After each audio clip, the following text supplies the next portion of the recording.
Hey guys, if you like German pistols with attribution, then you're gonna love this video.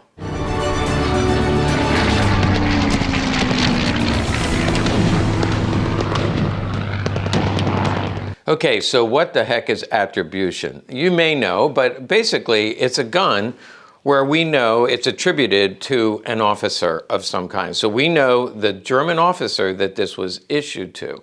Now, that is extremely rare. I was going to say 1 in a million, but it's actually more like 1 in every 100,000. There's about 300,000 known PPKs, and we only know of a few that were attributed to somebody. And I did a lot of that work in my book on SS-contract PPs and PPKs. Basically, all of the records from the Walther factory were destroyed. Same thing happened in the Sauer factory, the Mauser factory. All the records were destroyed, basically by order of the Nazi Party, because there was some talk about there being a resistance group that would rise up.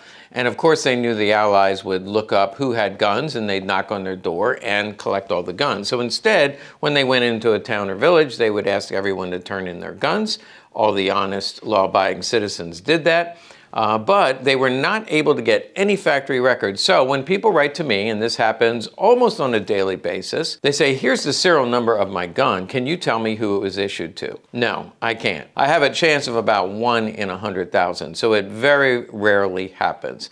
However, what happened with the SS guns and a few other contracts, the factory records are destroyed, but when the Allies came into different towns, most times the SS, they were all told to destroy all the records, or the Luftwaffe base or the local headquarters for the army. They were destroying all the records before the Allies got there. But every once in a while, they would find a cabinet or a banker's box somewhere in a corner that would have names and serial numbers of guns. And that is true of the SS contract guns. Of course, the Allies, the Russians, Americans, the British, they all wanted to find out who were the SS contract guys, because for one, the United States used a lot of the SS contracts to spy on the Russians and vice versa. And also, if there was going to be an insurrection, it would be led by the SS guys. So therefore, they wanted to know who these guys were. So they would go into some headquarters where the records were only partially destroyed, and they collected records. Now, I'm told that these records are on microfilm in the United States government archives in Alexandria, Virginia, and several people have gone down and collected the information from these archives. In some cases, we have the attribution of the gun, but no gun, and sometimes we have the gun with no attribution. I'm going to show you a quick example from the book. Okay, I pulled up right in the middle of the book, and there's a lot of pictures, of course, and writing about the history of the guns and all that. There's examples everywhere, but there are also just lists of guns. So for example, these guns I've personally observed, and it tells me a little bit about the gun, but right here you see documented to. So here we have a document and who it was documented to, but no gun. And here we have the gun with no document. Now, only a few times have we found both the document and then later the gun is discovered. And you can see through here they found a bunch of documents. And these documents, by the way, were just little 3x5 cards that were kept in card files. And they would get a little bit about who the guy was, what his rank was. We'll take a look at some of that. But until we find the gun that matches the document, we don't even know that these guns exist. A real clear example, you can see here they're almost all guns. And again, I've been collecting data for 20 years. These are all known SS guns, but there's no document to say who it went to. This I find interesting. When I go to this page, you see all these are documented, but no gun. But I find here that when I look at these documents, and also this SS mag came to me from Poland, all of these went to the Eastern Front. These were all SS officers on the Eastern Front. So it makes sense that these are all documented guns, but there's no guns here because you can't export PPKs to the United States.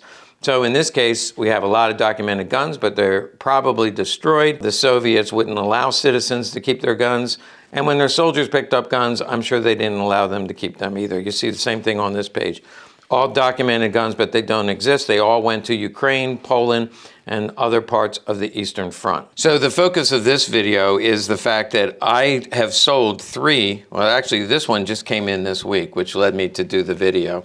This came in this week. These 2, I picked them up before we even started doing YouTube videos and sold them. The person that bought these 2 guns said, you should do a video about guns with attribution. And then this one came in this week and I said, the perfect time. We had 2 that we knew were attributed. Now we have 3. There's more out there. Some of you have written to me, said you've found certain guns. These are the only ones I've ever been able to photograph, have in my hand. So Legacy Collectibles got this gun.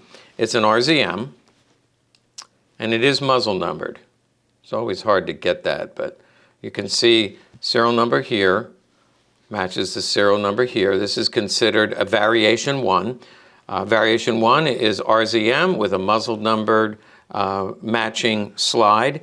And with the variation 1, the magazines were not numbered. So you won't see the magazine won't be numbered. It's the only variation where the magazine is not numbered. All the other ones, the magazines are numbered, usually on the spine, sometimes on the bottom. We'll see that next. So when I got this gun, and I actually went to my database. This was before the book was published. So I went to my database, and we see here the serial number is 841254. And right here, 841254. Muzzle numbered, RZM, SS, about 85% condition. That's generous. And it was documented, again, by 3x5 cards to have gone to Eric Bach. We see first contract is 1935. We see here's the gun. There's the muzzle number. And that's what the 3x5 card was. It wasn't really 3x5. It was meters by meters. And you can see here, there's the serial number of the gun. And there's the name Eric Bach. You could also see that he was in the criminal division. And actually, it says he was an SS junior detective. And it would make sense that a detective, plainclothesman, Gestapo guy, would have carried this on inside his jacket pocket. So it would make sense that it would be a shoulder holster that would go with this particular gun. So this one is documented, and we have a copy of the card, which is in microfilm in the archives in Alexandria, Virginia. Let's take a look at the second one. This one is second, but it's actually a last variation. I showed you a first variation. This is a last variation SS gun, and actually a friend of mine bought this at a gun show. He picked it up at a gun show. He called me and said, I found a gun that is attributed to an SS officer. Let's find it in the book. Here's the gun. You'll notice it looks like it's nickel plated, but it's not. It's actually in the white, and I'll talk a little bit about that. But you can see it's bottom numbered, which this is the last variation, and it was issued in 1944, right in the middle of 1944. Right here it says 844, and we have no first name, but it says Hoffelter here. There's the 3x5 card. I believe I have a blow up of that. Here we can see that's the serial number of the gun, 413239.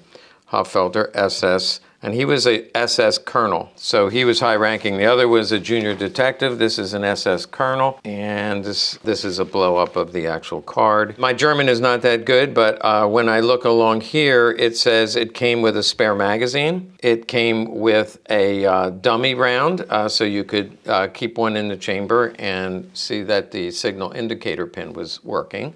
It also came with one cleaning rod, and it came with 25 rounds. It also says it came with one black holster. This is typically thought of as an SS holster, but the card said it was issued with 25 rounds, a black holster, one like this. This is a spare SS mag, but probably did not come with the gun. It doesn't match, but that is an SS style magazine. And then here's the gun itself. This one is in really bad shape. Maybe was thrown in a fire, thrown in the water. It was somehow recovered. But you can see here it has no legend, and that's because, so you can see the blued finish here. You can see that this is really warped. You can see that the finish is all removed here. Again, it must have been in really bad shape. You can see the K here, but this is all polished off. So the proof mark is gone. There's one on the ejection port. Proof mark is gone. The legend is gone, and this serial number is gone, but you can see the K. So this was probably badly rusted, maybe pulled out of the water, and there's the serial number of the gun, but again, it would have been there, it would have been there, and it is on the bottom of the magazine. So this was an SS Colonel, and this is the original magazine. It was in such bad shape that somebody polished it off. And this is what's left of the gun. Not in great shape, but it is original to an SS Colonel. Again, probably threw it in the water in a pile of rubbish to get rid of it. He didn't want to get caught with this weapon on him. And this is a very nice holster. Could have been added later, but it said it was issued with 25 rounds of ammo and a black leather holster. Okay, this is a better look at what I was trying to describe, because this is blown up even more, and somebody put in the translation. This was the spare mag, 1, cleaning rod, 1, dummy round, holster in black, 1, and then 25 rounds of ammunition. Now let's look at the one that came in this week. We can see from the serial number. First of all, somebody wrote to me and said, I have an SS gun I'd like to sell. I made an offer on the gun. He accepted it. There's the serial number, 990176, and he mentioned that it was muzzle numbered, and there it is. So this is not a first variation because it does not have the RZM. But let's see what variation it is. So we see on page 36, this is a variation 2. It's actually the 4th contract in variation 2, 990176. So when I bought this gun, I didn't know it was in the book. When I received it, I said, you know, what are the chances that this one is in the book? Well, about 1 in 100,000, and there it is. This one is documented to Ernst Funk. Let me tell you a little something. Uptown funk you up. Uptown funk you up.